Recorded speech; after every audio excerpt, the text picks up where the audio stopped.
Hi everyone, so I realised that before I moved on to the inside of the Earth section of the tutorials, that people who are completely new to geology are going to find it a little bit confusing when I start talking about the composition of the different layers of the Earth. So to avoid that, I thought I'd make a quick video in which I'll talk about and show you two diagrams that relate to igneous rocks and their composition. So to begin, let's look at an igneous rocks chart that I constructed. Before I begin, I will say that this diagram is going to look pretty alien to you right now. When I first saw it, I got pretty worried, but don't expect you to understand it. But for now, if you screenshot it, keep it with you, and try and remember it as much as you can, whenever I mention one of these rocks or minerals that are involved in it, you can look back and refer to this and you'll understand a bit more what I'm on about. So, if you remember from the first video, I talked about three classifications of igneous rocks: felsic, intermediate, and mafic. If you don't remember this, I would recommend you going back and refreshing your memory. But for now, this uses these three categories and also ultramafic, which is basically a bit of a more extreme version of mafic. It has less silica. So you can see underneath the felsic, intermediate, mafic columns that we have the rock types.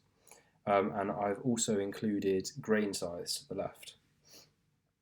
So I've included this for two reasons. One, if you have a hand specimen and you look at all of the little grains within it in the rock, the average size combined with this chart may help you identify the rock, and also it gives you an idea of depth. So igneous grains grow at certain temperature ranges depending on the mineral type.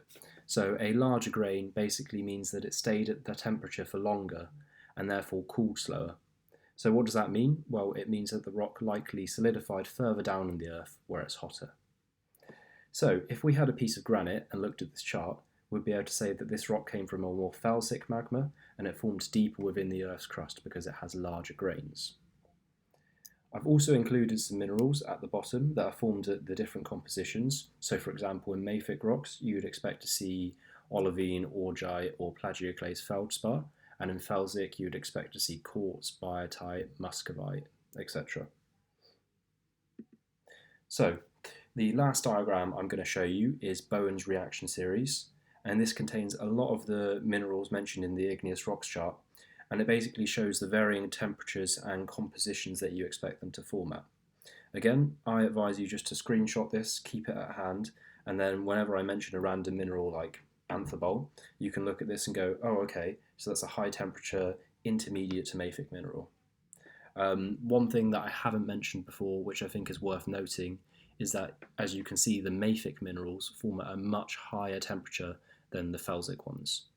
As I said, this is more for the future, so don't stress. It's something that all geologists have to learn or refer to at the very beginning so that they can understand the rest of the stuff. So that's it.